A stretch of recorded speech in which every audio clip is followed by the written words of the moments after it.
Hello mga kabatang! For today's vlog nga pala ay samahan nyo kami sa isang adventure ng pagmumotor mula Batangas hanggang La Union na mayroong layong mahigit 400 kilometers. Sa video ito ay makikita natin kung ano ba ang mga bayan o city na aming madadaanan bago makarating ng La Union. Bagamat may mga pangyayaring di inaasahan, sobrang pagod, antok, bagot, at iamot sa isa't isa, ay masasabi naman naming sulit pa din na experience na makapagmotor ka ng ganitong kalayo habang medyo bata pa at kaya pa ng tuhod. At malalaman din pala natin kung magkano nga ba ang magagastos natin sa gas gamit ang motor na Honda ADV 160. Pero bago natin simulan ang adventure na ito, ay may munting paalala lamang po ako sa ating lahat na palagi nating simulan ang bawat araw sa magandang umaga at bagong pag-asa. Ay siya, tara na! Gaor na! At ito na nga mga kabatang, 4:27 AM kami umalis ng bahay. At actually medyo tanghali na nga to kasi dapat 10 PM sana ang pinakamagandang alis ng bahay para hindi tayo abutin ng traffic sa Metro Manila. Kaya lang, yun ba namang tipong 6 PM na namin na pagdesisyonan na magmumotor kami pauwi ng La Union. At pagkatapos nga ng mahigit isang oras, ay nandito na kami sa Uno Fuel, Pasiano, Calamba City para mag-CR lang kasi nga nung mga oras na yan talagang ihing-ihi na kaming dalawa dyan.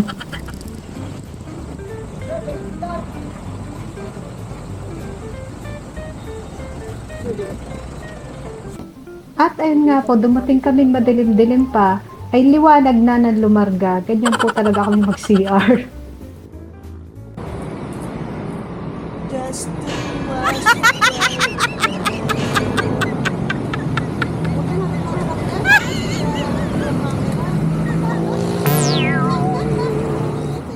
At yun nga, exactly 6 AM, stopover ulit kami dyan sa may Robinsons, Santa Rosa para uminom ng gamot at na hindi mawala sa sarili sa maghapon.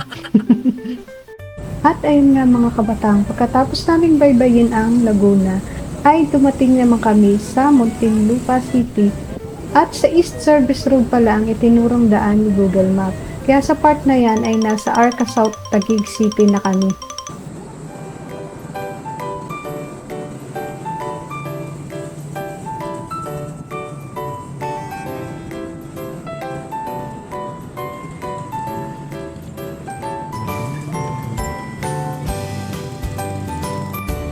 At iyon nga mga kabatang, talaga namang hindi pinalagpas ang Taguig nang hindi pinairal ang Camaritisan. Ako naman huy naging curious lamang, bakit po kaya hinuhuli yung truck? Palibhasa ay may trauma na pag naka-4-wheel sa Maynila.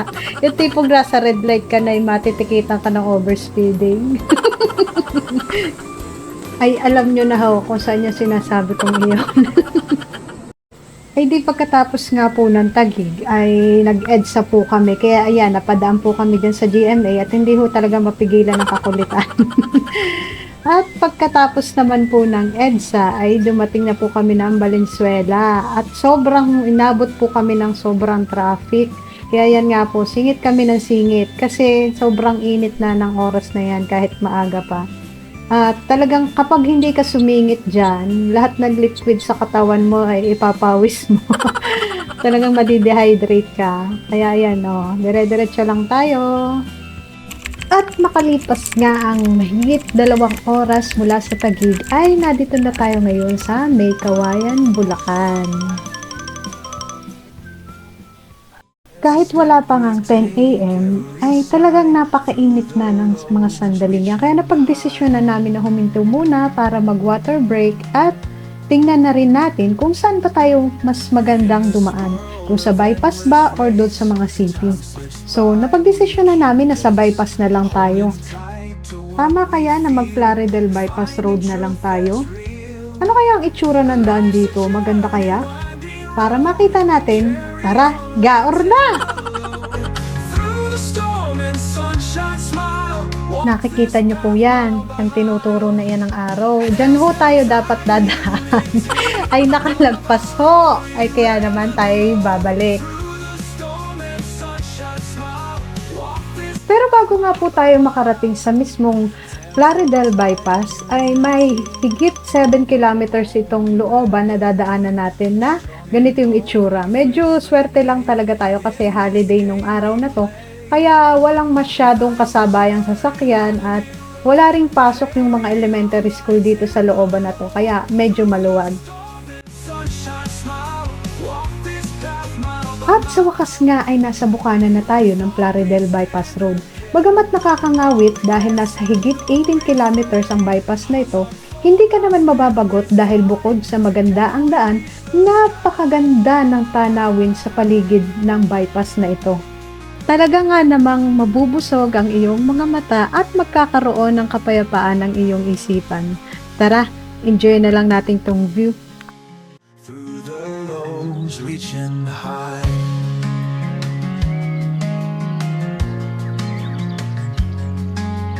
In this world of endless race, time slips by, we keep pace. Holding tight to what we feel, finding truth that's real. Life's a journey, winding road. Carry on, lighten the load. Through the storm and sunshine, smile. Walk this path mile by mile. Hands held tight in unity. Love our only remedy low. Through the storm and sunshine, smile. Walk this path mile by mile. Hands held tight in unity. Love our only remedy. Strong and bold, we face the day. In this game we play. Life's a journey, winding road. Carry on, lighten the load. Through the storm and sunshine, smile. Walk this path mile by mile.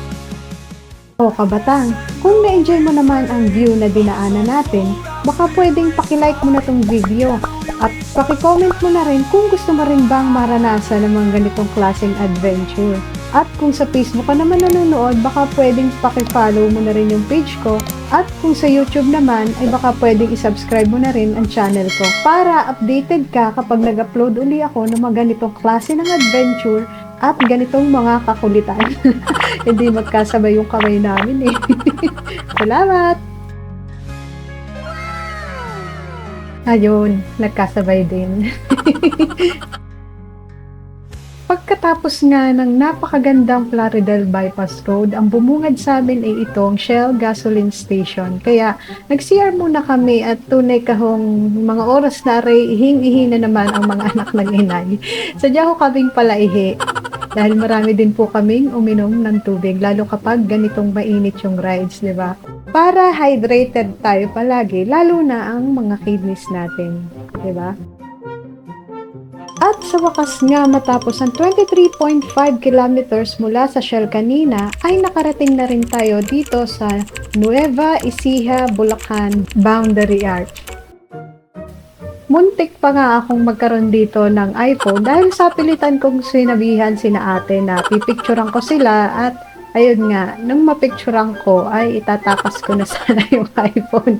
Napatawa din naman sina ate. Pampagod vibes lang kahit pagod na sa biyahe, di ba? Shout out pala sa inyo ate at kuya. Ingat kayo. Papunta daw kasi sila ng Baguio. At nang makapasok nga po kami ng Gapan City proper ay may pangyayaring aming nasaksihan na hindi namin inaasahan at naging dahilan upang panandali ang mawala ang kakulitan ni Genya. Ayan nga po, may aksidente. Isang paalala lamang po sa ating lahat na humahawak ng anumang uri ng manibela, isipin po natin lagi ang safety first dahil may pamilya tayong nag-iintay na makauwi tayo ng ligtas sa ating mga basaysay. Tunay ngang hindi matatawaran ang ganda ng kapaligiran kahit sa mga simpleng madadaanan lamang patungo ng norte. At matapos nga ang mahigit 22 kilometers mula Gapan City, ay napagpasyahan naming dalawa na kumain muna dito sa Jollibee San Leonardo, Nueva Ecija. Dahil ng mga oras na ito ay talagang pasal na ho ang mga anak ng inay. Kaya tara, kumain muna tayo at makapagpahinga rin dahil napakainit ng mga oras na to. Halos nasa 36 to 38 degrees yata. Kaya talagang kailangan muna naming magpahinga.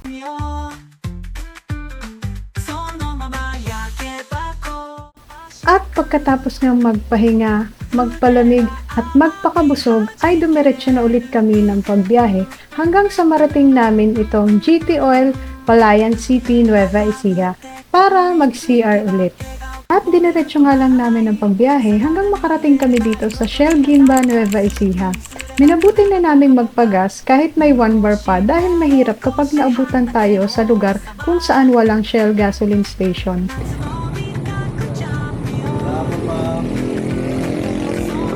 Big shoutout kay Sir na napakabait at napaka-gentleman dahil kahit dito ko na lang to napansin habang nag-e-edit, pinalalayan niya pala ako nung nagse-center stand ako. Salamat, Sir! At ito nga yung una nating binayaran sa una nating pagpapagas. 380 pesos, mahigit 6 liters. Pero sa tansya ko ay mga 5 liters lang siguro yung nagamit natin dahil sabi ko nga almost full tank lang ito dahil marami na akong napuntahan from the last full tank bago natin ginamit sa rides na to. Matapos na makapagpagas ay lumarga agad kami dahil aabutin na talaga tayo ng gabi sa daan. At ayan nga, nakalagpas na tayo ng Nueva Ecija. Hindi ko maipaliwanag, ngunit alam ko na alam ng mga kapwa natin riders ang pakiramdam kapag nag-rides ka sa mga ganitong lugar, lalo pat kasama mo ang mga mahal mo sa buhay. At habang payapa mong pinagmamasdan ang napakaganda at walang katulad na likha ng ating may kapal, ay tila ba panandali ang naipapaalala sa atin na ang Diyos na lumikha ng lahat ng ito ay lagi lamang nasa tabi mo. Kung nagawa ka niyang tulungan sa akala mong napakabigat na problema mo noon, siguradong kaya niyang ulitin yun ngayon. Kaya, kabatang, ano man ang problema mo ngayon, huwag kang mag-alala. May solusyon si Lord na inihanda upang malagpasan mo yan. So tara, i-enjoy muna natin ang view.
O kabatang, sana tulad ko ay na-enjoy mo din ang mga nadaanan natin sa biyaheng ito. Kung nakaabot ka sa part ng video ito at nagustuhan mo ang mga nakita nating view, i-like at i-share mo naman itong video para mapanood din ng mga kaibigan mo o ng kapamilya mo at ma-enjoy din nila ang mga ganitong klase ng view. At para naman makita mo pa ang mga susunod nating biyahe, i-follow mo na itong page ko kung sa Facebook ka nanonood. At kung sa YouTube naman, ay i-click mo lang ang subscribe button dahil alam mo ba na kung di mo to gagawin ngayon, ay maaaring di mo na ulit makikita itong page o channel ko sa mga susunod. Kaya kabatang, sige, post mo muna itong video upang mag-follow o mag-subscribe. Maraming salamat sa suporta mo, kabatang. Sige, tara, ituloy na natin ang biyaheng ito. Sa wakas nga, kabatang, matapos ang higit 12 hours na biyahe natin mula Batangas, ay narating na natin ang Arco ng La Union. At alam mo ba, kabatang, na mula sa Shell Gimba, Nueva Ecija, kung saan tayo ay nagpagas kanina ay nakabiyahe na tayo ng higit 75 kilometers. Kung iisipin ay di ba't parang nakakapagod? Ngunit sa ganda ng mga nasilayan nating mga tanawin ay tila ba hindi naman ganun karamdam ang pagod at kayang-kaya pa ng mga tuhod. Lalo pa kapag sumasagi sa isipan ko na ang mga ganitong adventure ay siguradong hindi na natin magagawa kapag tayo ay tumanda.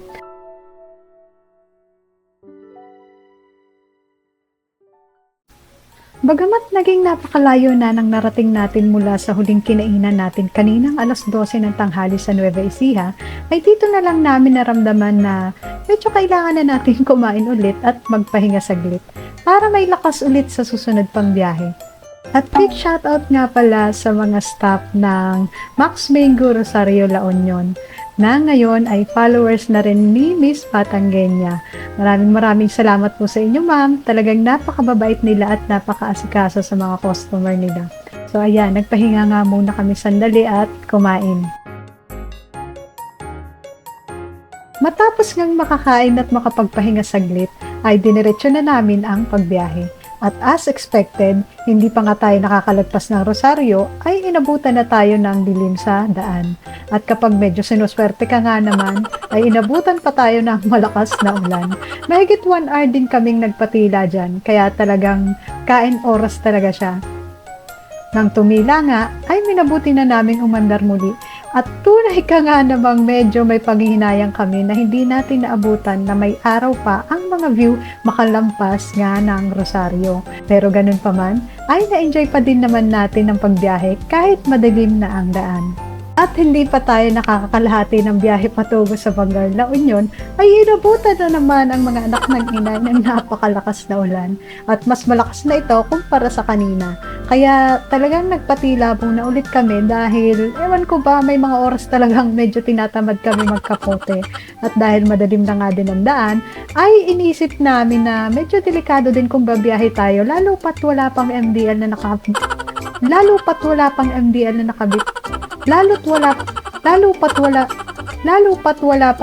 na nakakabit sa ating motor. Kaya siguradong magiging napakadilim kung nakababa ang visor ng helmet natin habang bumubuhos ang malakas na ulan.